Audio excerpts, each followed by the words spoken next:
As a real estate professional, it's important to build your brand, especially on a local level. But the question is, are you doing it the right way or the wrong way? Keep watching to find out. I'm Amanda Fezzolani, co-founder of Design for Agents, where we help real estate professionals close more deals by mastering your marketing, branding, production, and advertising strategies. So let's dive into this video, which is essentially going to be like a branding 101 for real estate agents. And whatever you think that you know about branding, I want you to put it in a little box for the duration of this video, because it might be different than what I'm about to break down for you, right? So first things first is let's understand what a brand actually is. A brand is a name, term, design, symbol, or any other feature that identifies one seller's goods or service as distinct from those of other sellers. Essentially, you have the definition of a brand, right? But I think it's important to cover what some of the biggest misconceptions are, especially in the world of real estate. Now, these misconceptions, they apply to other businesses and industries as well, but in particular in real estate, I feel agents tend to obsess over the logo and the website, right? So it's important to understand that your logo and your website are not your brand, right? They don't make up your brand. And this idea that I don't know how my logo should look, I don't have a logo, or I don't have a website yet, so I don't have a brand, so I can't start, right? That is a load of bull, and you're lying to yourself, and it's the wrong way to go about it, right? You can develop a brand and choose your colors and your website and your logo and all that jazz as time goes on. And if you in particular are part of a bigger brokerage like Compass, EXP, Douglas Elliman, Remax, any of those larger name brokerage brands, that's not your brand either. And I'll explain in a little bit.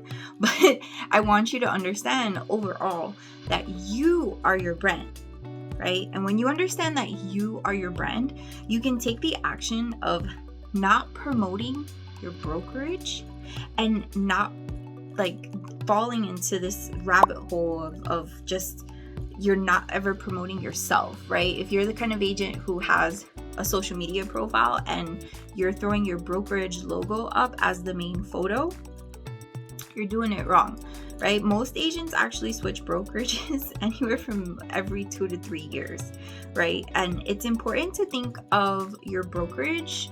Just hear me out for a second. Think of your brokerage as a tool, right? The same way that you would swap the CRM that you use or the email marketing tool that you use, or maybe you would switch out your social media manager or something like that. You can switch out your brokerage. Now, this video is not about leaving. I'm not recruiting anyone. I'm not mentioning anything about what I'm affiliated with. What I'm trying to break down to you is that if you go hard for 1 to 2 years, let's use Remax as an example. You go hard, Remax, Compass, Douglas Elliman, blah, blah, blah, right? You go hard promoting that particular brand.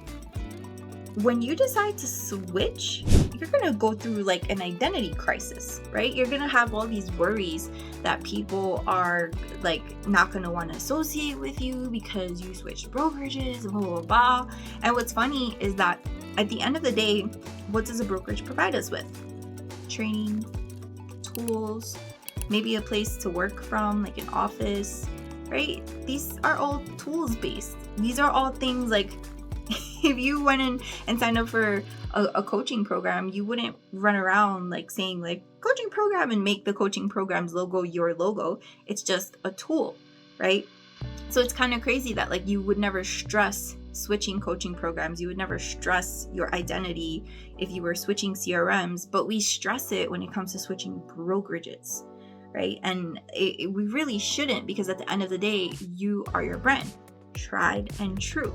So your brand is different than your broker's brand, right? So looking at it as like it's a tool, that's how you want to do it. You want to be promoting yourself, right? And so when you start to think of a brand as how I make people feel when they work with me, What do sellers and buyers, or renters and renters, right? What do buyers and sellers say about me when I'm not in the room, right?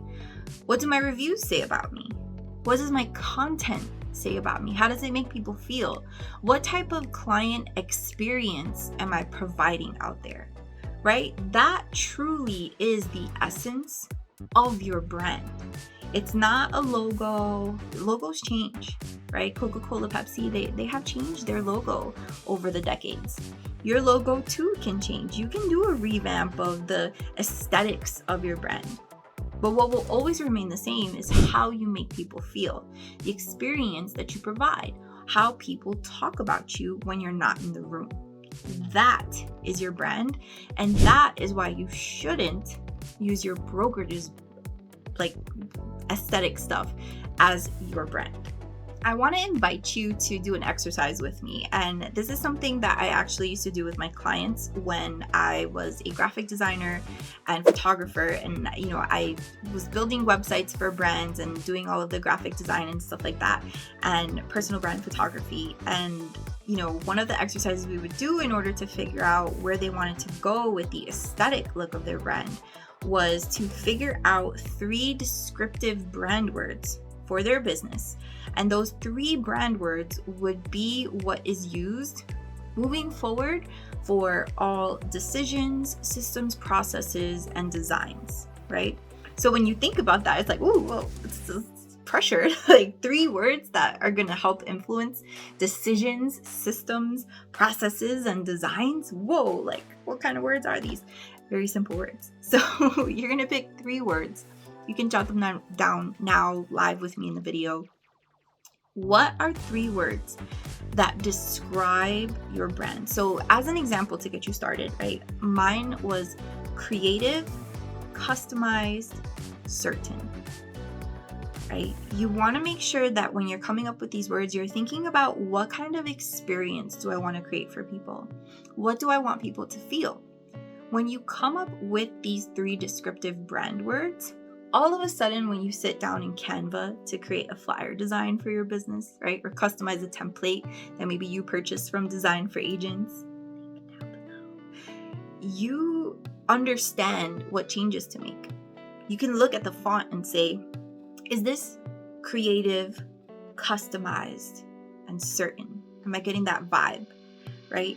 When you're working with a client and, things need to be done, decisions need to be made, are you creating a creative, customized, certain experience? Are you building certainty, right?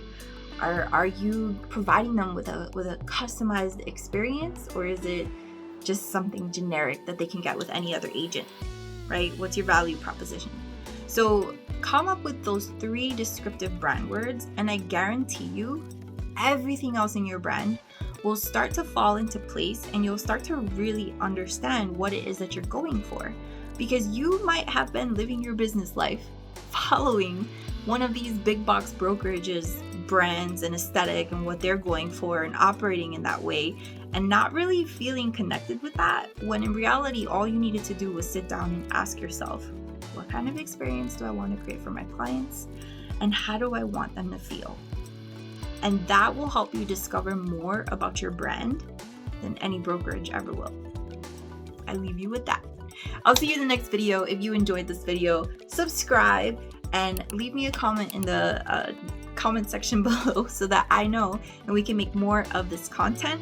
We post videos every week, and we also have Marketing Mondays in the description below, where you can sign up for an email that we send out every Monday morning, and you will get bite-sized pieces of marketing, branding, production, and advertising strategies so that you can put them into action in your real estate business and start to close more deals.